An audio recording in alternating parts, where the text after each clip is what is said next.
Okay, so this is supposed to be the intro. MDZS Volume 3, The Grandmaster of Demonic Cultivation by MXTX. 17 plus, content warnings in the description.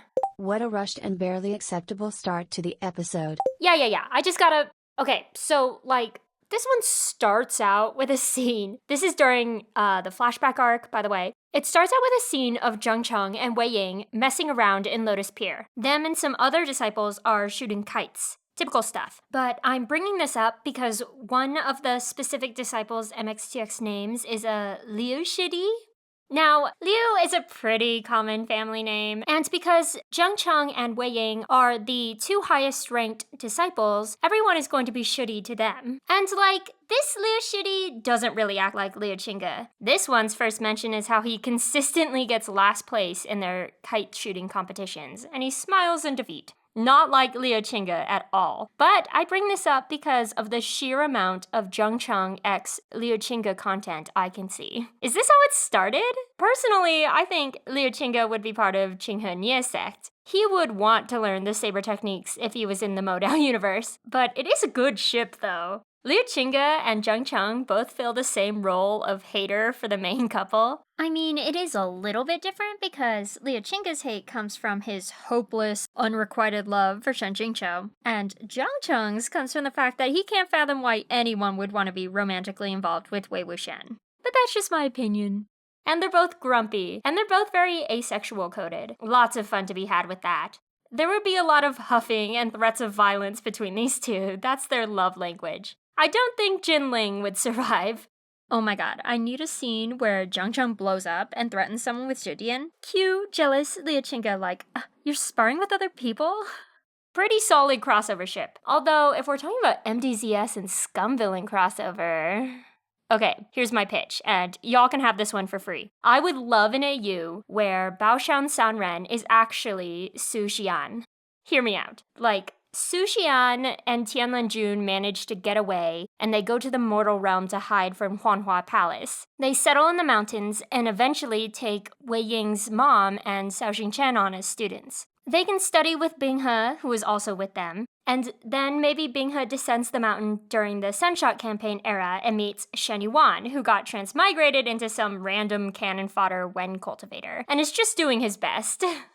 And canonically, Baoshan Senren's first student to descend the mountain ended up becoming a warlord dictator. Tell me that ain't Binghe coded. Shen Yuan could have transmigrated into that story. Cue his, yeah, he kills people, but he's by meow meow and I can fix him shtick. That's good Bingcho flavor. This system gently encourages hosts to get on with it. There isn't anything gentle about you. Okay, fine. Welcome back to my little book club. We're going in on Volume 3 of The Grandmaster of Demonic Cultivation by MXTX. Get ready for a whole lot of angst.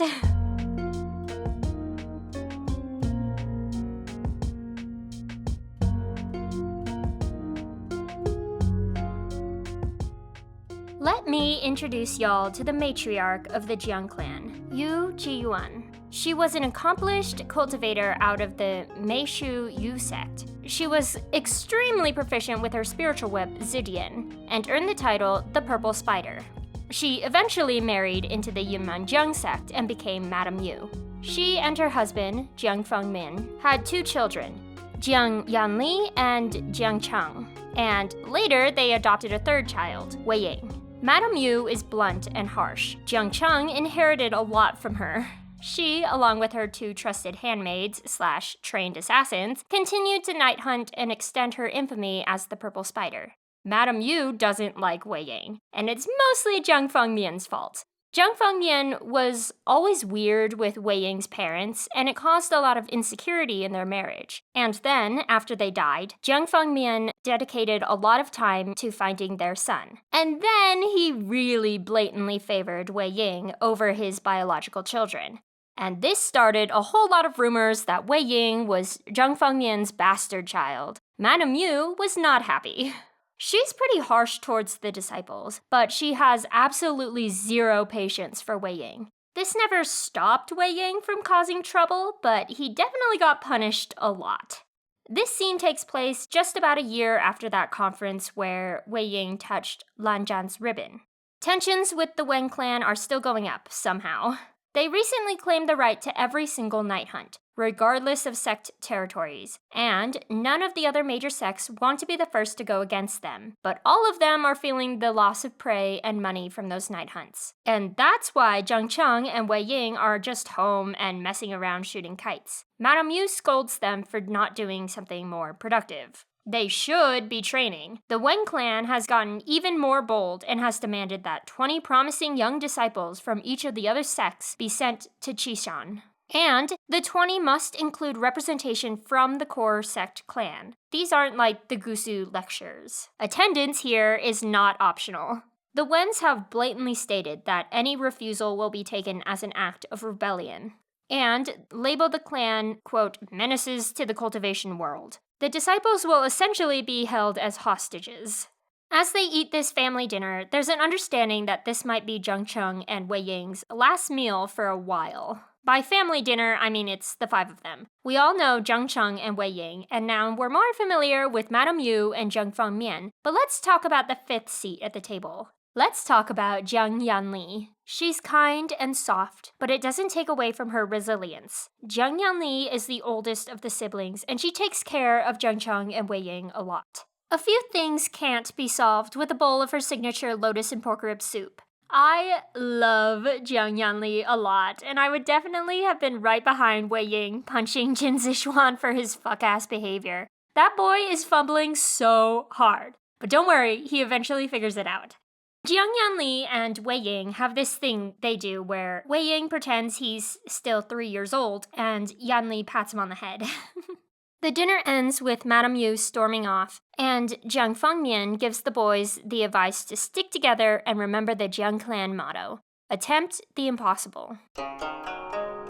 The next day, Zheng Cheng, Wei Ying, and the 18 other Jiang disciples make the journey to Qishan. The 20 from Gusulan arrive right about the same time. Wei Ying notes how tired they look, and Lan Zhan is even limping a bit. He'll find out a bit later, but the Wens had attacked the cloud recesses by setting it on fire. Well, they declared the Lan clan guilty of some crime and then commanded that they burn down their own sect as compensation. There were a lot of injuries, especially because they were trying to save the library. One such casualty was Lan Zhan's father, the sect leader, who is currently comatose. Lan Zichen and Lan Qiren are trying to run the sect in his stead, but they are in crisis. Lan Zhan is hurt too. He refused to take part in setting the cloud recesses on fire, so a group of Wens ganged up on him to break his leg. He's the only one who can fulfill the Wens requirement for core clan family members, so they dragged him straight here without any time for recovery. The first thing the Wens do when they arrive is confiscate everybody's spiritual weapons. They aren't even trying to hide the whole hostage situation. Then they are made to stand in quiet lines until Wen Chao comes to address them. Wen Chao is Wen Rohan's youngest son. He has a massive ego, and he's accompanied by his girlfriend, Wang Lingjiao, and his bodyguard, Wen Zhuliu. Please excuse host's inability to pronounce Wen Zhuliu. She's going to say it differently every time and not notice. Wang Lingjiao is just as drunk on power as Wen Chao. She was originally a servant for Wen Chao's official fiancé, but of course a jerk like that can't stay faithful to anything. And these two really complement each other's cruel nature. Wen Zhuliu is very quiet, especially by comparison. He doesn't need to flaunt himself to be a threat. He's already well known under his title, the Core Melting Hand. It's his own secret technique. Losing to him meant losing your ability to cultivate entirely. Their days in Qishan play out pretty similar to how they were expecting. Every day, they have to study Wen history and tale upon tale of stolen or exaggerated accomplishments. Total propaganda. Then they had to memorize Wen precepts, which all kind of come down to don't disobey us or else.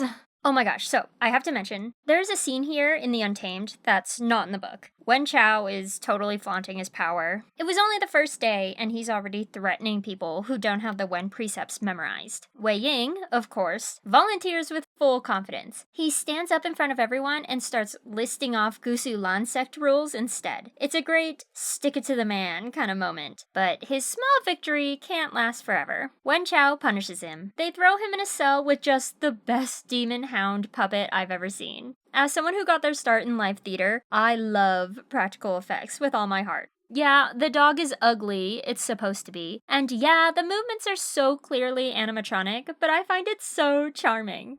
Ugh, rest in peace. If the demon dog puppet from episode 12 of The Untamed has no fans, then I'm dead.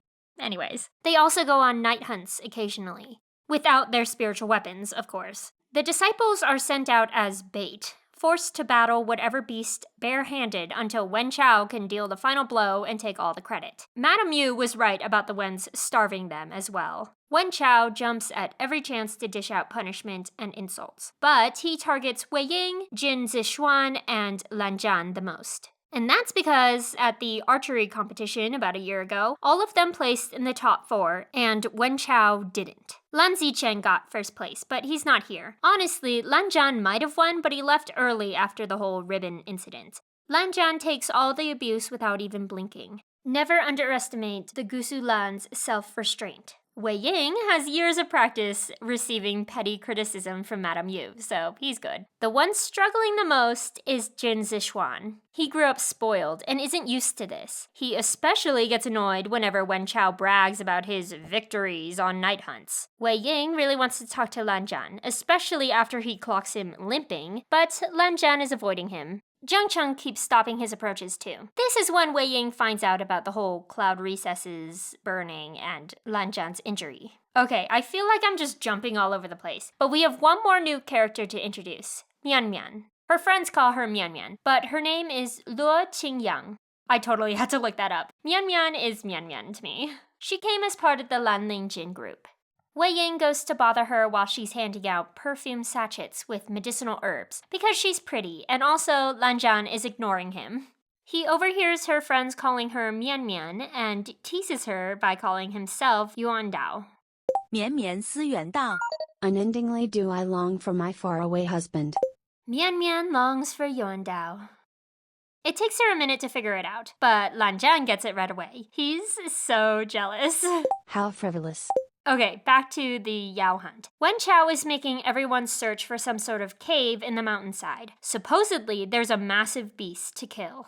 They eventually find it, and Wen Chao orders everyone inside. He's going to make them scope the place out and swing in for the kill shot as per usual. Jin Zixuan argues with him, but Wei Ying, personally, would rather be in a cave with a Yao beast than with Wen Chao. And spoilers, having Wen Chao in the cave with them only makes things worse. The cave entrance was basically just a hole, and they have to carefully climb down some slimy vines to reach the bottom. And then, of course, Wen Chao flies down on his spirit sword and berates them for going so slowly. They explore the chamber they're in for a while. There's a large pond and lots of plants, but no major beast. Wen Chao starts getting impatient, so he orders they pick someone to string up and bleed to draw the beast out. Wang Lingjiao picks Mian Mian because she's jealous of her pretty face and the dirty looks Wen Chao has been giving her.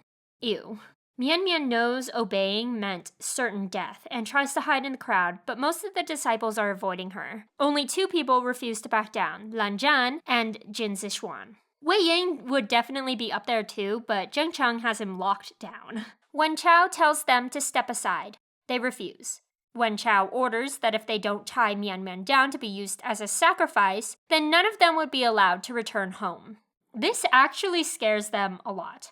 Host is talking about the other hostage disciples. One shameful Lan disciple does actually try to grab her, but Lan Zhan blocks him. And then Wen Chao starts getting really mad. He's throwing a tantrum and going on about how treasonous they're all being and orders the Wen disciples to attack Lan Zhan and Jin Zixuan. Wen Chao's mood lifted as he watched his subordinates fight the pair. He clicked his tongue. Who do they think they are, defying me? People like that deserve death. Yeah, a voice laughed cheekily. Those who abuse their family's influence in order to oppress others and boldly commit crimes all deserve death. And not just death, beheading, with their heads being put on display to be cursed at by millions, serving as a warning to future generations. Upon hearing this, Wen Chao whirled around. What did you say? Did you need me to repeat myself? Wei Wuxian looked astonished. All right then. Those who abuse their family's influence in order to oppress others and boldly commit crimes all deserve death, and not just death, beheading, with their heads being put on display to be cursed at by millions, serving as a warning for future generations. Did you catch it this time? Wen Zhuliu shot Wei Wuxian a pensive look. Wen Chao, on the other hand, was simply outraged. What a load of crap! You dare utter such treasonous, arrogant nonsense? Wei Wuxian's lips curled upwards, and he snorted before bursting into insolent laughter. Under the shocked and dumbfounded gaze of everyone around, he leaned on Zheng Cheng's shoulder for support as he laughed so hard he couldn't catch his breath. A load of crap? Treasonous? I think that describes you perfectly, Wen Chao. Did you know who said those words? You must not. So let me help you out. That was straight from the mouth of your clan's founder, the hugely renowned cultivator Wen Mao. Denouncing your ancestor's famous quote as a load of crap? I can't believe it. Treasonous, what a roast. So good. Wei Ying would definitely be one of those guys in high school who were always yapping about how they never studied, but still gets A's on all his tests. Is he studying in secret? You'll never tell. Everything goes according to Wei Ying's plan, until it doesn't. He was baiting Wen Chao. What, like it's hard? And he steals his sword as soon as he turns it on Wei Ying. So now Wei Ying has a hostage. He takes Wen Chao, with his own sword at his throat, to a little rocky island in the pond. He orders the Wen disciples, especially Wen Zhuliu, to stand down. And here's where stuff starts going wrong. The rock he's standing on starts shaking. Wei Ying thinks it might be an earthquake. But Zheng Cheng and the others on the shore aren't shaking at all. It's just them, or rather, just that little island that wasn't an island at all. Well, they found the Yao beast. This is the Xuanwu of slaughter. Picture a giant demon turtle with a long snake-like head. This guy has been killing for centuries. According to the wiki, there was once a big group of cultivators that set out to kill it, but they couldn't find it because it had gone into hibernation. Well, it's not hibernating now, that's for sure. Wei Ying gets distracted by the beast, and is barely able to dodge Wen Zhuliu's core-melting hand. Wen Chao is free again, but his sword falls into the water, and quite frankly, everyone has bigger problems right now. The Wen cultivators are the only ones with weapons. It sucks that they can't hit for shit. A lot of them have bows, but they haven't been able to hit the Xuanwu slaughter anywhere actually damaging. Wei Ying sees one of them struggling to even draw the bowstring and has enough. He pushes the guy over and steals the bow. There are 3 arrows left, so he notches all 3. Firing 3 arrows at once is one of Wei Ying's signature moves. He's about to shoot the turtle, but then he hears a scream from behind him. Wang Lingjiao and some Wen goons have Mian Mian cornered. 2 of them are holding her down, and the 3rd is waving a branding iron in her face. Wei Ying shoots them. Wang Lingjiao sees all her goons fall and gets even more angry. She picks up the brand and tries to get Mian Mian again. Wei Ying is out of arrows, so he moves without thinking, jumping between the 2 women, and he strikes Wang Lingjiao, who goes flying. Unfortunately, the brand still got him, burning through his clothes and into the skin right above his heart. A Wen sect brand on his chest. Sounds a bit familiar. This is the scar that Wei Ying sees reflected on Lan Zhan's chest in Volume 1. So now we know how Wei Ying got his, but we still need the story for Lan Zhan's. Not enough to take this point off the pinboard yet. Let's keep going. At this point, even Wen Chao can see that they're completely out of their depths here, and he orders retreat. He's such a coward about it too. His sword is still in the water, so he steals someone else's and zooms out of there with Wang Lingjiao. The Wen disciples who still have their swords follow after him. Everyone else makes their way to the entrance on foot, but Wen Chao cut the vines they used to climb down. And more than that, they all get to watch as the Wens push a large rock over the entrance, trapping them. A really cool day everyone's having. Zheng Cheng is supporting Wei Ying, since he just got branded, but Wei Ying takes the time to comfort Mian Mian about the whole thing. He tries to joke and flirt and lighten the mood, but some of the disciples are on the brink of giving up. Others delude themselves into thinking help is coming and they should just wait. None of this is productive. Lan Zhan has a plan though. There were maple leaves in the pond. Those leaves had to have come from somewhere outside the cave, meaning there must be a way out through the pond. They just have to get past the Xuanyu of slaughter. Okay, so the leaves being there gives them some hope, but they're just leaves. Who's to say that they didn't slip through a tiny crack? They need to check. Because the Zheng clan is the best at swimming, Zheng Cheng volunteers to check, but he'll need someone to distract the beast. They're able to conclude that its vision isn't very good, and it's drawn to the torches. They use fire to draw it out of the water, and then they just have to dodge long enough for Zheng Cheng to come back. It's still partially in the water when Zheng Cheng resurfaces and feels the disturbance in the water. Wei Ying bites his thumb to draw a talisman in the dirt. The resulting pillar of flame distracts the beast long enough for Zheng Cheng to get back to shore. The good news is that there really is a tunnel under the water, and it's large enough that 5 or 6 could swim through at a time. The bad news is that they still have to get everyone past the Xuanyu was slaughtered to get there, and not everyone can swim. They tell everyone to separate into those who can swim and those who can't. Zheng Cheng is organizing while Wei Ying keeps the beast distracted. But then, of course, things take a turn. That same Lan disciple from earlier had found a discarded bow and arrow. Wei Ying gives him the benefit of the doubt and thinks that he was probably just nervous, but the arrow buries itself into Wei Ying's arm. He tears the arrow out, but the scent of blood draws all the beast's attention. The upside is that it's finally leaving the water, and Zheng Cheng can start evacuating people. The downside, Wei Ying can tell he's not moving fast enough to dodge the serpent head darting towards him. The turtle strikes, and Wei Ying feels himself being shoved out of the way. It was Lan Zhan. His face is a bit twisted, but he doesn't make a sound as the turtle's jaw clamps down on his already broken leg. It's backing up now, back towards the water. Lan Zhan won't survive being dragged into the water or into the shell, so Wei Ying has to move fast. Wei Ying has a mom lifting a car off her baby moment here. He grabs a tooth and plants his feet and then literally wrenches the jaws apart. Lan Zhan falls into the water and Wei Ying dives after him. Then he swims them to shore. Lan Zhan's leg is an absolute mess, so Wei Ying pulls him onto his back. This is the time Wei Ying carried Lan Zhan that they both reference in Volume 2, which means we really can take something off the pinboard. The two hobble their way back towards the sealed entrance, and the turtle retreats back into the water. They're both injured and exhausted, and Lan Zhan can't even stand on his own. And it's just the two of them now. The rest of the disciples have gone into the lake. Hopefully nobody drowned. But Wei Ying trusts Zheng Cheng. Besides, they really need to worry about themselves. So, this situation is pretty bad. Let me pull out my dire scale, and, yep, they're all the way up there.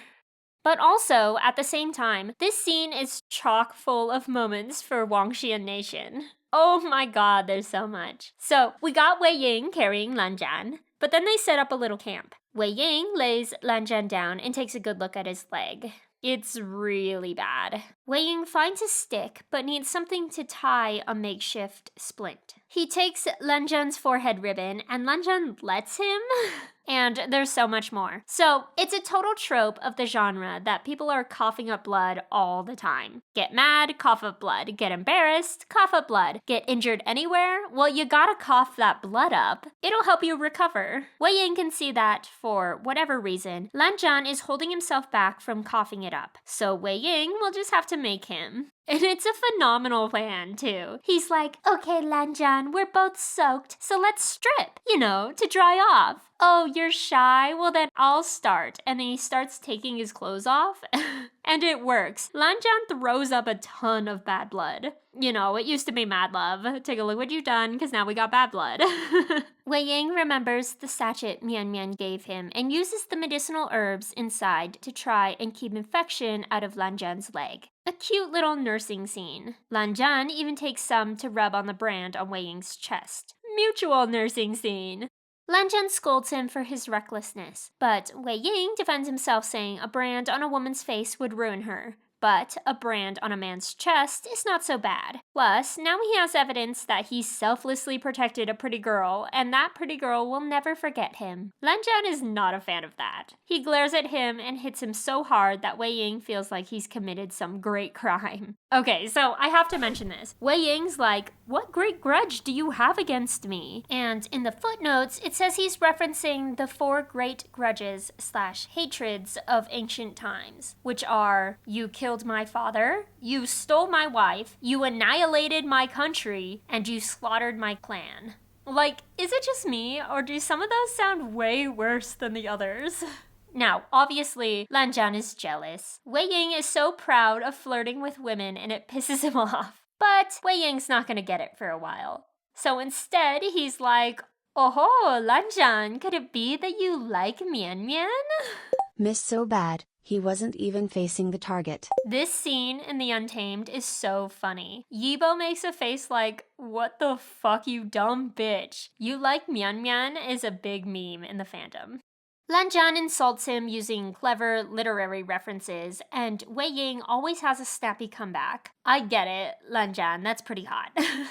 Wei Ying teases back by getting really up into Lanjian's space. Lanjian's a bit too repressed for this and bites Wei Ying's arm, but that's enough to drive him a proper distance away. They sit in silence for a bit before we get one last cute moment for now.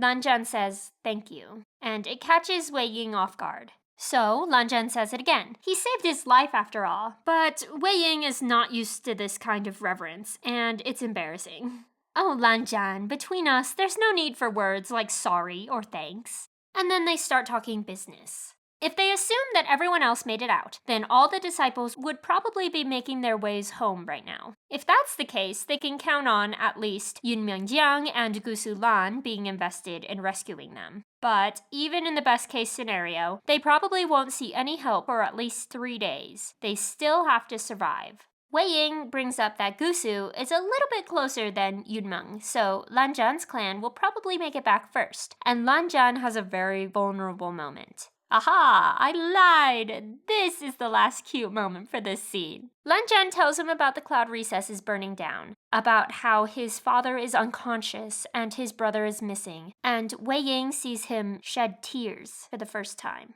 He wants to comfort him, but there's nothing he can really do. Wei Ying ends up giving Lanjian his inner robe that's relatively clean and dried out by now. Wei Ying takes the dirtier outer robe and tries to give Lanjian some space.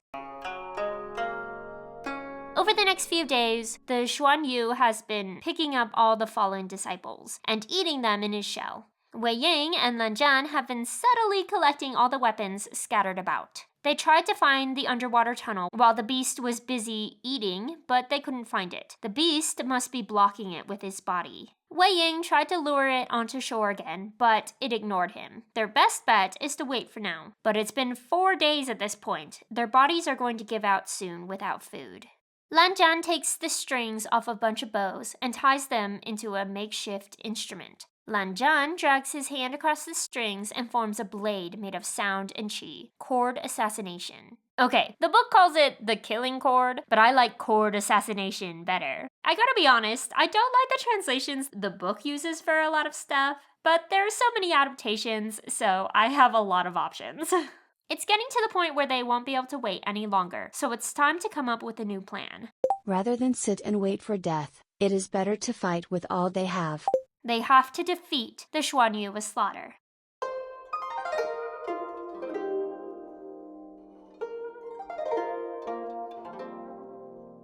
The Xuan Yu slaughter's shell was virtually impenetrable, and the flesh on its head and neck were covered in thick scales. Even chord assassination would have a hard time getting through. Plus, Lanjian still can't walk very well. He wouldn't be able to dodge in close combat. No worries, Wei Ying is an excellent improviser. It's sleeping right now, completely inside its shell. The turtle had gotten used to their presence, and so doesn't notice at all as Wei Ying quietly dives into the water and swims in through the neck hole. Inside is really gross. Pond water mixed with rotting corpses turns into knee-deep sludge for Wei Ying to wade through. He brought all the branding irons and arrows he could find, and he picks up any more that he can as he wades closer to the beast. It's still asleep. Wei Ying can see that the scales get smaller and thinner as he goes further down its body.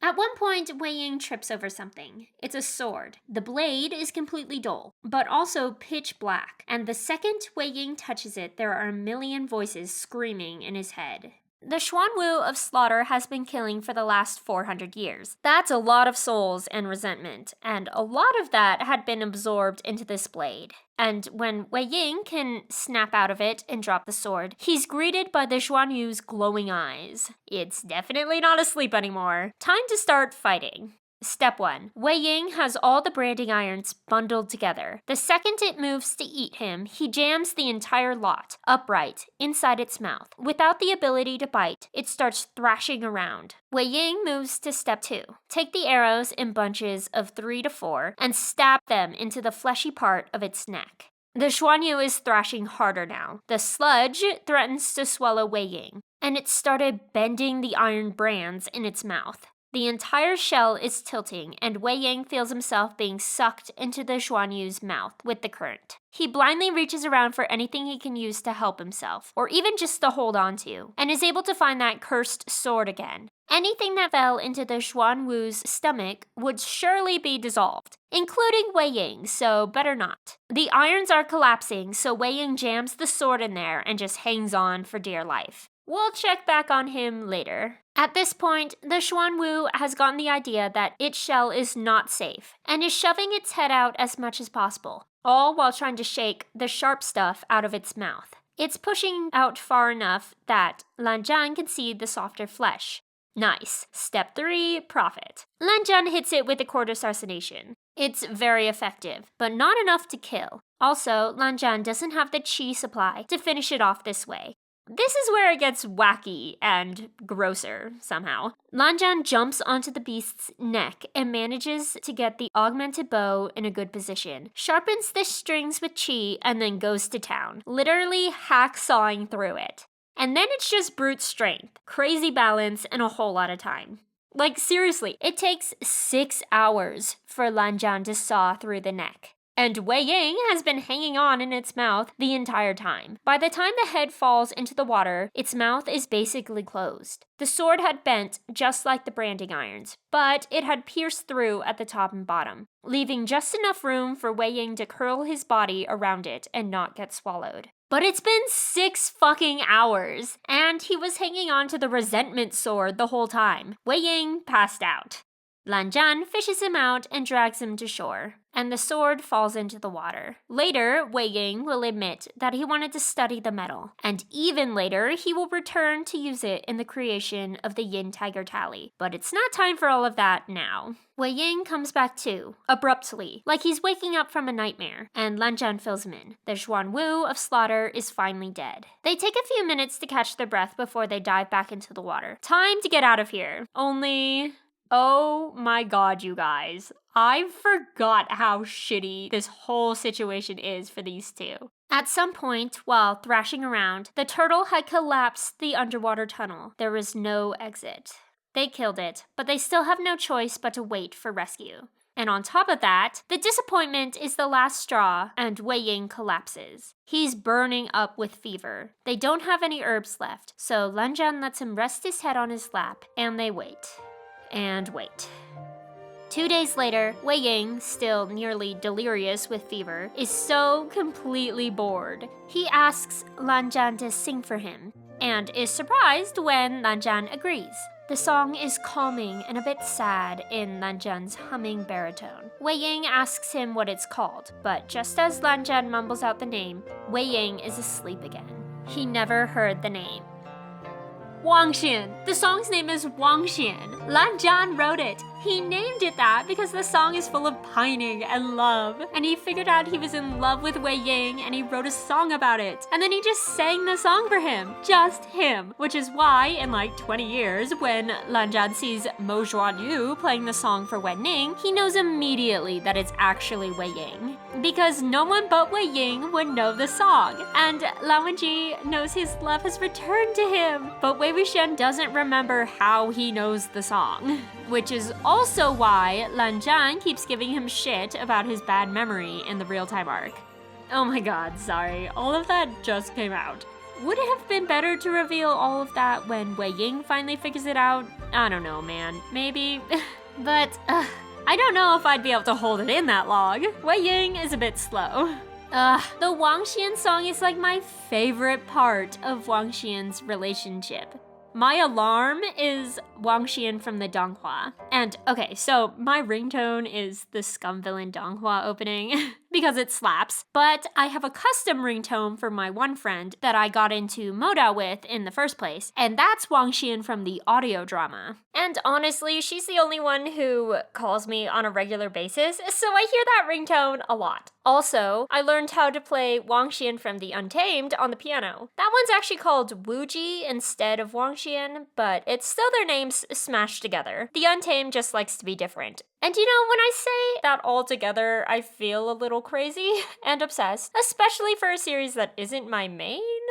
But it's just a good song. A bunch of good songs. You can feel the longing in every version. Personally, melody-wise, my favorite is the Donghua version. But Wuji is a close second. I definitely have spent the most time listening to Wuji, but like, how could I not? On the Untamed soundtrack, there are actually 3 versions of the song. One sung by Wan Yibo, who plays Lan Wenji, and one sung by Zhao Zhan, who plays Wei Wuxian. And then there's the ultimate superior version where they both sing together in a duet. Y'all, it's actually kind of crazy that this show got past Chinese censorship.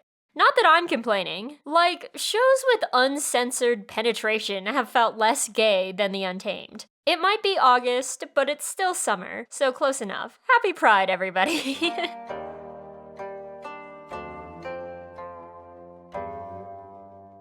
The next time Wei Wuxian wakes up, he finds that he's back in his room at Lotus Pier. Jiang Yanli is at his bedside, and Jiang Cheng comes in with soup.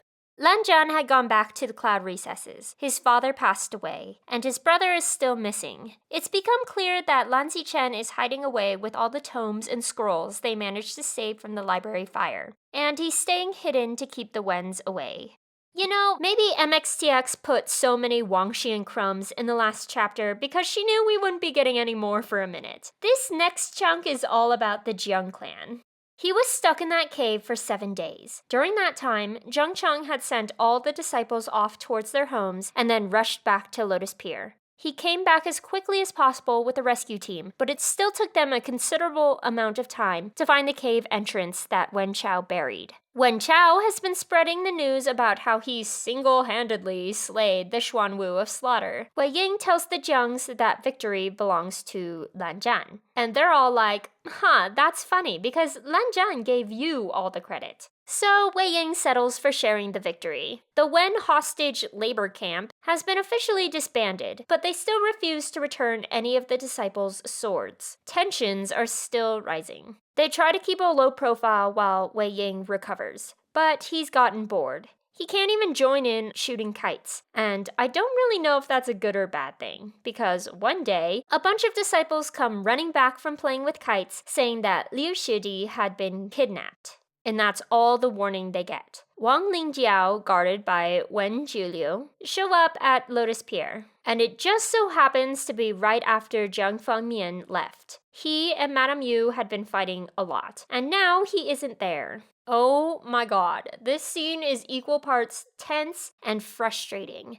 Okay, so basically, Wang Lingjiao has come to turn Lotus Pier into an Overwatch office for the Wen clan. Quote, arresting Liu Shidi was just their in. This had been happening all over. The Wen clan invents some crime another sect has committed against them, and then insists that the only way to repent is to submit. Liu Shidi had been shooting down a kite painted with a generic one-eyed monster, but the eye was round and painted gold, so clearly it wasn't really a one-eyed monster. No, he purposely painted something round and gold. And what else is round and gold? The sun. And who's represented by the sun? The Wen clan. The Jiang clan was clearly encouraging its disciples to oppose the Wens, and now they need to be punished. But first, Wang Lingjiao insists on Wei Ying, in particular, being punished. Well, actually, she demands tea and snacks, to which Madame Yu sasses her. Then she wants Wei Ying to be punished. She tells an exaggerated tale about how Wei Ying was trying to sabotage Wen Chao as he slayed the Xuanwu of slaughter, how Wen Chao managed victory even after Wei Ying made him lose his spirit sword. So she insists on Madame Yu punishing him. Okay, now this part is a bit controversial for Madame Yu. She punishes him with the discipline whip. I kind of talked about how she doesn't really like him. A lot of the fights that she gets into with Jiang Fengmian revolve around Wei Ying, how Jiang Fengmian clearly favors him over his own kids, the rumors about Jiang Fengmian having a thing for Kangxi Sanren, and now Madame Yu is mad at Wei Ying for giving the Wens an excuse to come to Lotus Pier. So she whips him. This scene is pretty hard to read. Wei Ying is still weakened from his ordeal, but the worst part to me is Zhang Cheng, who's being held back by Madame Yu's servants, screaming and begging for his mother to stop. But she isn't holding back at all. Normally, even a harsh punishment was only 2 or 3 strikes from the discipline whip, but Wei Ying gets like 15. She's venting a lot. But at the same time, I kind of see where Madame Yu is coming from. Wei Ying will eventually recover from this, and if complying gets the Wens to leave, then all the better. But Wang Lingjiao isn't satisfied with the whipping. Because of course she isn't. She says that in order for him to learn, the punishment needs to be something more permanent. Cutting off his right arm should do. Wei Ying is fiercely loyal to Yu Mengjiang. He's willing to take the beating. He's even willing to let his arm be cut off. Poor Zhang Cheng, literally no one is listening to him. And it does seem like Madame Yu might actually do it. But then, at the last second, she slaps Wang Lingjiao instead. And that's when all pretense of peaceful negotiation fades away. Madame Yu manages to beat Wang Lingjiao and even Wen Julio out of the main hall with Zhidian. It's also implied that Madame Yu knew Wen Julio before he joined up with the Wens. They were peers. They get them out for now, but Wang Lingjiao manages to set off all her emergency flares. Reinforcements were surely on the way. Madame Yu drags Zhang Cheng, who's dragging Wei Ying, to the docks. She gets the boys onto a boat. Jiang Yanli is in Meishan right now. They need to find her, and Madame Yu isn't going with them. She gives Zidian to Zhang Cheng. He's an authorized user now, but she still has primary ownership. Thus, when she commands it to wrap around the boys until they float a safe distance away, there's nothing they can do. Madame Yu yells at Wei Ying one last time, telling him to fulfill his duty to protect and serve Zhang Cheng with his life. She and the other disciples will be staying behind to protect their sect, their home. But if the worst should happen, Zhang Cheng is their legacy. He has to survive. And she kicks the boat into the current. Zhang Cheng screams for his mother the whole time. After a while, they spot Jiang Fengmian's boat. They quickly tell him about the Wens coming to Lotus Pier. This part hurts my feelings. Jiang Fengmian is able to untie them, meaning that for all they fought and argued, Madame Yu still gave her husband the same command over her spiritual weapon that she herself had, and she just never told him, or anyone for that matter. As the boys tell him more, Jiang Fengmian catches on to what his wife is doing. He commands Zidian to tie them up again and leaves them to help his wife. So they go back to screaming and floating down the current. It takes like 20 more minutes for Zidian to determine they've traveled far enough away to be safe and returns to the ring on Jiang Cheng's finger. They don't say a word to each other, just immediately start paddling back upstream with their hands. It takes them a few hours to make it back to Lotus Pier, and a lot of it is on fire. They sneak around, avoiding the Wens as they try to find Madame Yu and Jiang Fengmian. There are piles and piles of corpses scattered about, and Wei Ying recognizes his friends and fellow disciples. Liu Shidi is on the top of one of these piles. They keep going. They get back to the main hall and overhear Wen Chao and Wang Lingjiao talking inside. They're bragging. They give the orders to rip down every tapestry with the Jiang's lotus insignia and replace them with the red sun of the Wen clan. They brag about Madame Yu and Jiang Fengmian, how Wen Julio melted their cores before killing them, how their only regret was killing them quickly. They don't see their bodies in the book, but in the Untamed, there's this shot of Madame Yu and Jiang Fengmian's bodies lying next to each other, and it looks like the last thing they did was reach for each other's hands. It's so fucked, y'all. Zhang Cheng breaks, and Wei Ying has to hold him back. He wants to get his parents' bodies back. He wants to die with them if that's his only option, but Wei Ying holds on to him. They need to leave. They can get their bodies back later. Right now, they need to find Jiang Yanli and Mei Shan, because right now, Jiang Cheng and Jiang Yanli are the only ones left to rebuild the Yunmengjiang sect. Despite his lingering illness and fresh wounds, Wei Ying does manage to drag Zheng Cheng back out of Lotus Pier without getting caught. They flee through a field of tall grass as the adrenaline fades away. Wei Ying is barely standing when Zheng Cheng tackles him. Zheng Cheng is not handling this well, and Wei Ying lets him take it out on him, only stopping him when Zheng Cheng chokes him long enough that Wei Ying feels like he's about to pass out. Warning for grief and suicidal ideation. And then the despair hits. Zheng Cheng wants to die with them. They're only 17. Zheng Cheng was training to take over the sect eventually, but he doesn't feel ready yet. His parents are dead, his sect mates are dead, his home is on fire, and he wants to die. But he still has Wei Ying. Wei Ying, who vowed to stand next to him. Wei Ying, whose last promise to Madame Yu was to protect their legacy. By the time they make it to a town, they're starving and exhausted. Zheng Cheng is despondent in his grief. Wei Ying sets him up in a hidden alleyway and then goes out to find them some food. There are Wen patrols everywhere, so he has to be sneaky, but he gets some meat buns. It's just that by the time he gets back, Zheng Cheng is gone. The separation of the twin prides has been added to the pin board. I'm actually going to tie a little string between this pin and the pin for Wei Wuxian and Xiao Xingchen's shared convictions from the last episode. If you know, you know.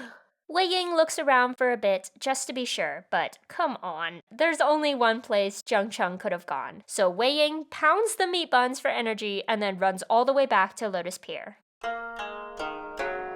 Wei Ying sneaks around carefully, but he can't find any signs of Zheng Cheng. Eventually, he spots a Wen disciple patrolling by himself and takes his chances. He uses the element of surprise to get the jump on him, stealing his sword and holding it against his neck. He threatens to kill him and asks for any information on Zheng Cheng.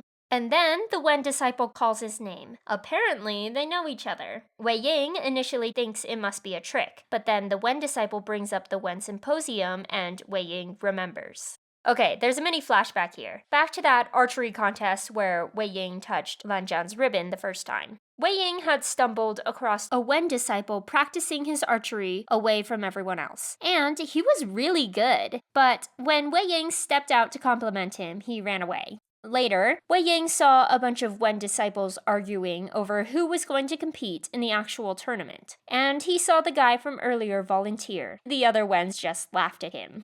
That's when Wei Ying steps in. He saw the guy practicing, and he really was very good. If the Wens had him in the competition, they might actually have a chance in placing. The Wens scoff, but say, fine, if he can prove himself, then we'll let him compete. The guy is given a bow and a target. Wei Ying gives him some encouragement, but as soon as the guy draws the bow, Wei Ying can see how this is going. The guy is unbelievably nervous. He must have been practicing alone because of a pretty extreme case of social anxiety. He had clearly never shot in front of an audience before and was shaking like crazy. The arrow misses the target completely. He finds Wei Ying later and apologizes. Wei Ying stood up for him, and he caused him to lose face with his poor showing. But Wei Ying just encourages him again. He really is a good shot. Better than Zheng Cheng even. He just needs to build his confidence. Then the guy finally introduces himself. His name is Wen Ning. Back to the ruins of Lotus Pier. My favorite! Wen Ning is here! Wen Ning is able to convince Wei Ying that he wants to help him. He knows where Zheng Cheng is, and he knows that Wen Chao has already left, so he should be able to sneak him out.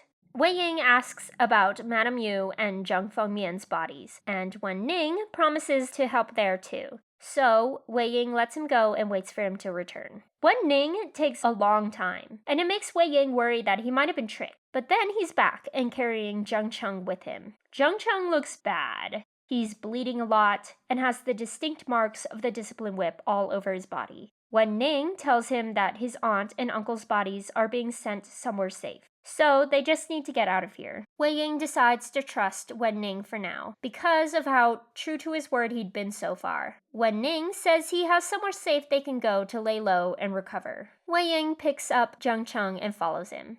Wen Ning brings them to Yiling, specifically to the Wen Overwatch office in Yiling. Wei Ying thinks he's been betrayed at first, but then Wen Ning assures him that Wen Chao won't ever think to look for them here. And if he was going to turn him in, then it would have been easier to do it at Lotus Pier. So Wei Ying follows him. He sets them up in a private room and then goes off to fetch food and medicine. He comes back with his sister, Wen Qing. Woohoo! New character alert! Wen Qing and Wen Ning were outer members of the core Wen clan. Their father was Wen Rohan's cousin. So they got some recognition, but Wen Rohan didn't pay much attention to them. Well, Wen Qing got a little attention. She was renowned in the medical field for her research, despite being so young. She did it to protect her sickly, nervous brother. And both siblings firmly disagree with the Wen sect and their campaign to take over the world. These two are such good characters. Wen Ning is my absolute favorite, but I'm such a sucker for siblings. And Wen Qing is great. She has such even meaner lesbian vibes. She brings them both high-grade medicine. Eventually, Zhang Cheng wakes up and... Actually, let me just read y'all this part. Zhang Cheng's expression was odd. It was too calm. Much too calm. He stared at the ceiling as if he was not in the least bit interested in his current circumstances. He seemed completely indifferent to where he was. Wei Wuxian had not expected such a reaction from him. Sorrow, delight, rage, shock, none of these emotions seemed present at all. His heart leapt into his throat. Zhang Cheng, can you see me? Can you hear me? Do you recognize who I am? Zhang Cheng glanced at him and said nothing. Wei Wuxian tried asking him a few more questions. Finally, Zhang Cheng propped himself up on his elbows. He looked down at the wound from the discipline whip on his chest and let out a bitter laugh. When the discipline whip struck, there was no removing the mark of shame. Against his own conscience, Wei Wuxian said, "Don't look.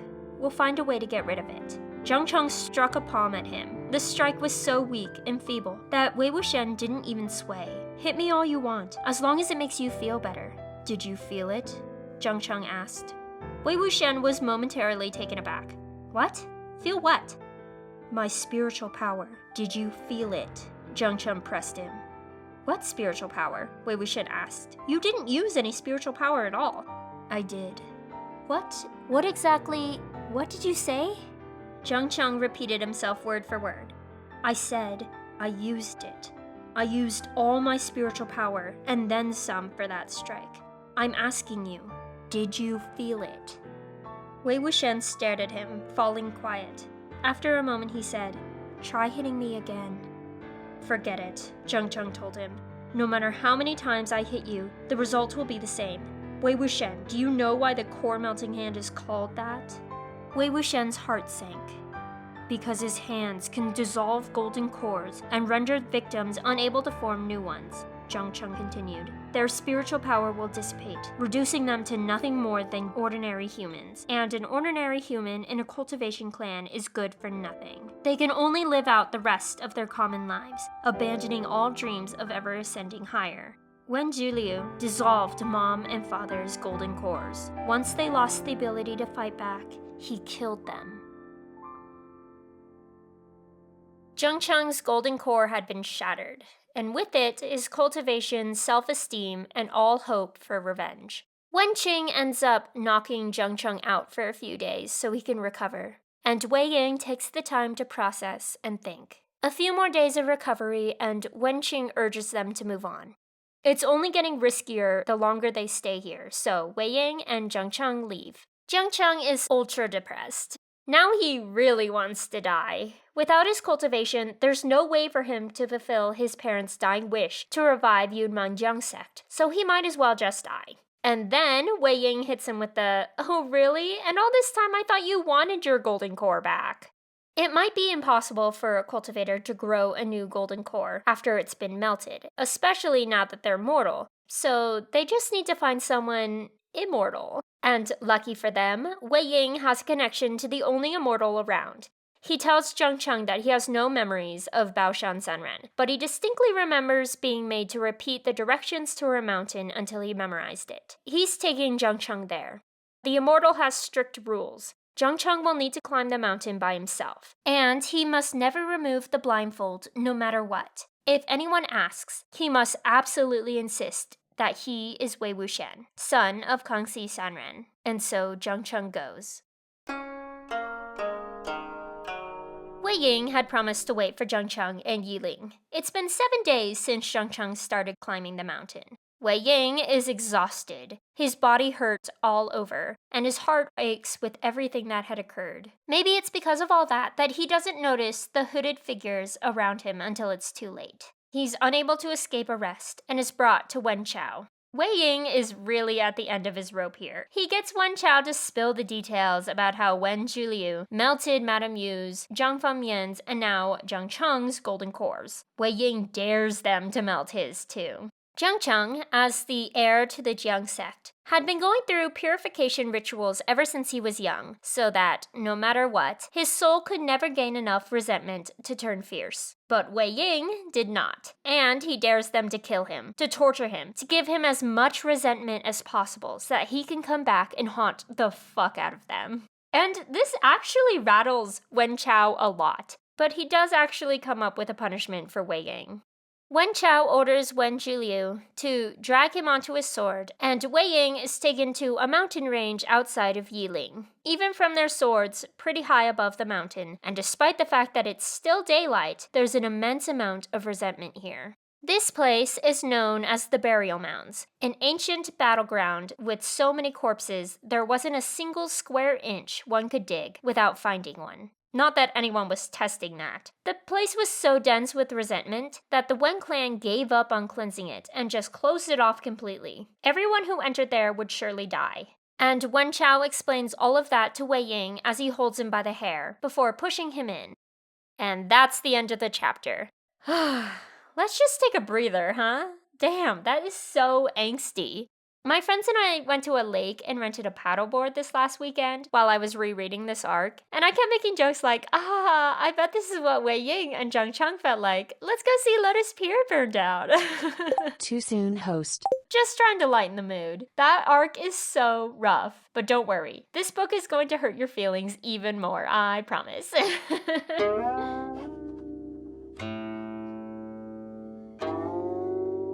3 months have passed. The Wens are starting to get nervous. All the other major sects have officially band together to oppose them. Even though they burned down their library, Gusulan had managed to regroup, and Lan Zichen emerged from hiding to take his place as sect leader. And even though Wen Chao swore he had his golden core melted, Jiang Cheng had reemerged and had been recruiting new disciples into Yunmengjiang. Right now, Jiang Cheng holds the record for the youngest sect leader at 17.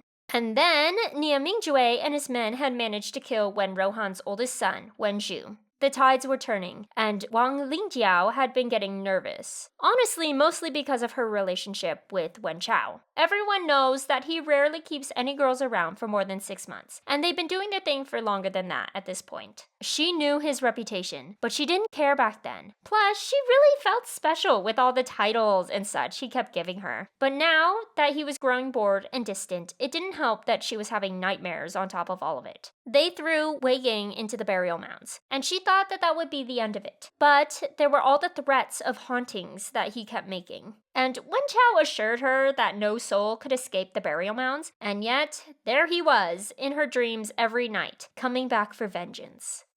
They are in one of the Overwatch offices now. Wen Chao stormed off to another room after Wang Lingjiao's whining annoys him enough, and she decides, fuck him and fuck this. She opens the trunk to grab her stuff and finds a horrible ghost baby instead.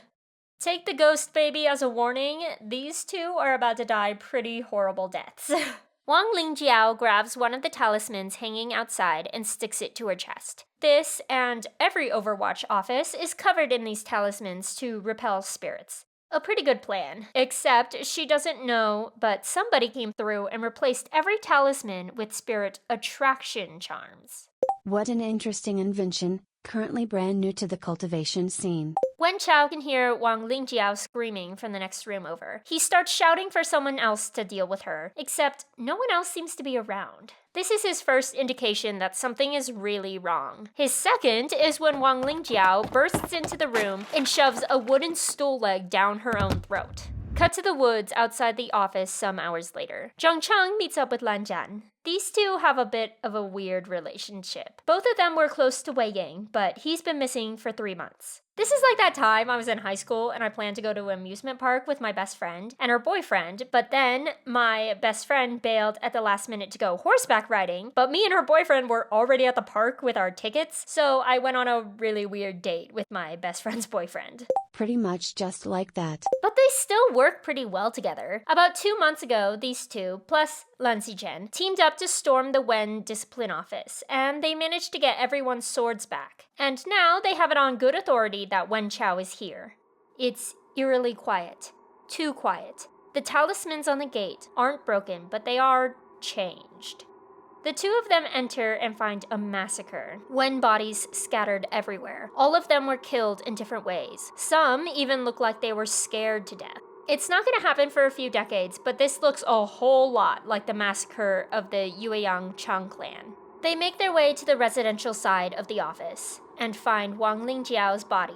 Obviously, something pretty evil went down here. They don't find Wen Chao, so Zhang Cheng assumes he's headed back towards Qishan for protection. He takes his men for pursuit. Lan Zhan is a bit more concerned with the massacre itself. He takes one of the talismans back to Gusu. A few days later, he catches back up with Zhang Cheng to share his findings. A few strokes had been added with blood, and that small alteration had reversed the effects of the talismans. Someone was out there manipulating resentful energy. They find Wen Chao in a remote outpost in a little yurt. Wen Zhuliu is carrying Wen Chao in. Lan Zhan and Zhang Cheng jump onto the roof to spy on them. Wen Chao is really not doing good. Warning for graphic description of injury. Okay, so I'll try to give you the list. His hair's been ripped out, his face is burned, he can't walk because a lot of the flesh from his legs had been flayed off and then fed to him. Most of his fingers and toes are gone, chewed off by the ghost baby, and his, member got ripped off by another ghost who we'll see in just a second. Wen Chao is, pretty understandably, to be fair, freaking out. He is frantic and paranoid. Wen Zhuliu seems really tired and resigned to the fact that they're going to die. He mentions that at the rate they're going, it'll take them another 2 days to reach Nightless City in Qishan. Reminder, Nightless City is the capital of the Wen clan. But, to his core, Wen Zhuliu is a loyal dog, so he sets Wen Chao down to apply various medicines and change bandages. And then they hear the sound of a flute and footsteps coming up the stairs. He's here. The newcomer slowly ascended the stairs, dressed entirely in black. He cut a slender figure. There was a flute hanging at his waist, and he walked with his hands clasped behind his back. On the roof, Lan Wenji and Zhang Cheng gripped the hilts of their swords. The person finished making his leisurely way upstairs and turned to look at the room's occupants with a smile. The moment Lan Wenji laid eyes on the guest's bright, handsome, and familiar face, his eyes widened in disbelief. His lips quivered, and he mouthed a couple of words. Zhang Cheng almost sprang up to his feet right then and there. Wei Wuxian. But aside from the face, nothing about this person resembled the Wei Wuxian they once knew. Wei Wuxian was a bright and exuberant youth, with a hint of laughter forever at the corner of his eyes and lips. Furthermore, he had never been one to walk so properly. This person was shrouded in gloom and biting cold. He was handsome but ghastly pale, and his smile could only be described as sinister. Wei Ying is followed by the ghost baby and the ghost woman who stole Wen Chao's manhood. He uses the flute to command them. The woman is terrorizing Wen Chao, and the baby is mauling Wen Zhuliu. The thing about Wen Zhuliu is that he doesn't really care what happens to himself. He vowed loyalty to the Wen clan, and the clan assigned him to protect Wen Chao. So, even with the baby taking chunks out of him, all of his attention is on attacking Wei Ying.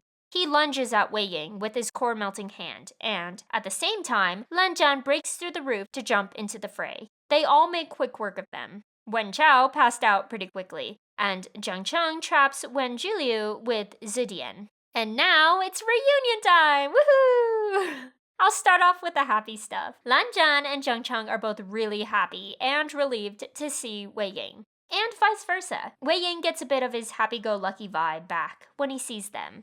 When they got the swords back, there was no one there to claim Swibian, so Zhang Cheng had been carrying it with Sandu. He gives it back to him now. Okay, now for the heavy stuff. Turns out the guy following the evil deviant path was Wei Ying this whole time. He doesn't tell them about the burial mounds yet, just that he was thrown somewhere terrible and demonic cultivation was the only way out. And we get some different reactions to this information. So, here's where the flashback arc starts getting frustrating. I mean, we know things don't get resolved because there's the real-time arc, and we know what the relationship between these three looks like at the start of that. Hell, Wei Wuxian is the established boogeyman of the cultivation world by the time he comes back as Mo Zhanyu. But it's one thing to know all of that, and another to see it happening. Be warned. The rest of the flashback arc is a whole lot of miscommunication and tragedy and watching every relationship Wei Ying has fall apart. And it starts here. Let's talk motivations. Wei Ying's main drive for the last 3 months has been survival. There's a secret that I'm going to keep for a little while longer, but you don't need to know it to know the burial mounds were rough. It's suggested that Wei Ying might have had to cannibalize corpses for survival. And then there's the demonic cultivation. That shit's rough on the system. There's a reason no one's doing it. Zhang Cheng's motivation is revenge. He's not a big fan of the demonic cultivation, but if it helps them win against the Wens, then go for it. And this is the shared sentiment of most of the cultivation world. If this can defeat the Wens, then they should use it. There's just not a lot of longevity there. And we'll see that once the Sunshot campaign is over, public opinion is going to take a nosedive. And then there's Lan Zhan. Mostly, he's just concerned. The backlash from absorbing too much resentment kills people, and Lan Zhan doesn't want to see that happen to Wei Ying. But Lan Zhan has never been good at communicating. He doesn't know how to explain himself, so he just asks Wei Ying to come back to Gusu with him. Gusu Lan has so many cleansing techniques. They could find a way to help him before it's too late. But Wei Ying is in fight-or-flight mode. The invite to Gusu sounds like a prison sentence to him. And he just got out of prison. He won't trade one cage for another. And Zhang Cheng's just trying to win a war. He sees Lan Zhan's offer as trying to pull their most powerful weapon off the board. All because the stuffy Lan see everything as their way or the highway. In the end, Lan Zhan can only retreat, if only to avoid seeing whatever horrible end Wei Ying and Zhang Cheng inflict on the two that nearly ended the Yumengjiang clan. The black night was passing, dawn was breaking, and the sun on earth was about to fall. God damn, what a bummer. Not about the war ending, but all the other stuff. Whatever. Y'all know what I mean. Anyways, let's jump back into the real-time arc for a bit.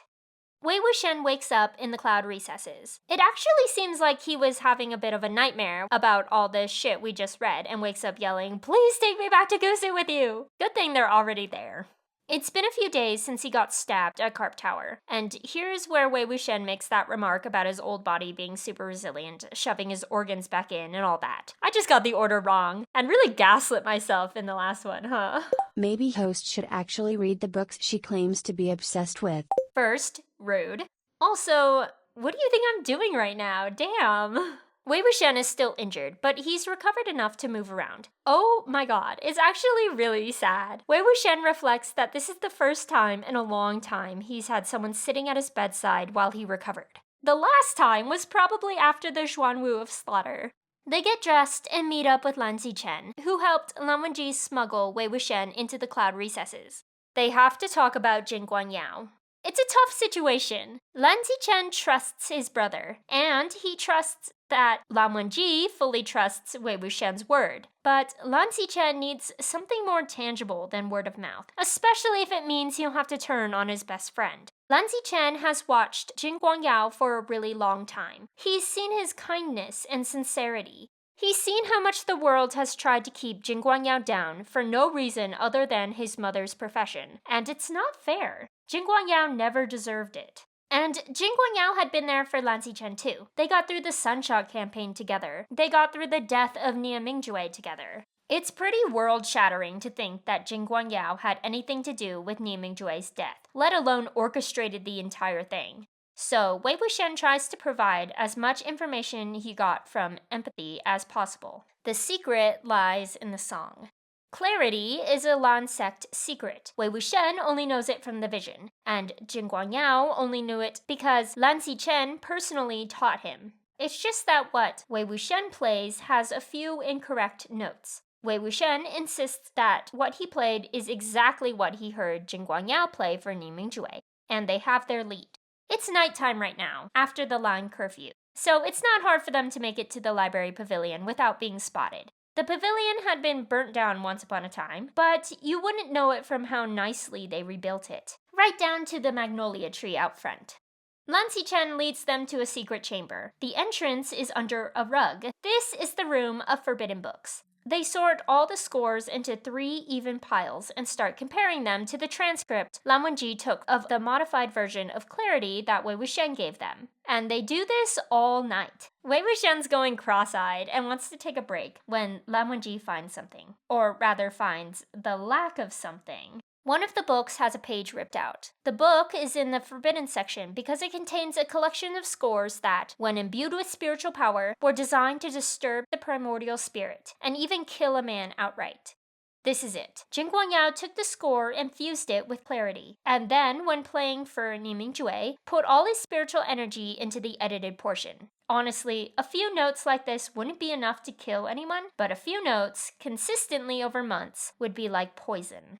Jin Guangyao just needed to play it properly whenever Lan Xichen was around. Ni Mingjue hardly knew anything about the arts and wasn't really paying attention. As long as the basic sound was the same, he wouldn't notice a thing. Jin Guangyao had a brilliant mind and impeccable memory, so could easily memorize the score after seeing it once. He ripped the page out to keep anyone else from finding the exact tune he used.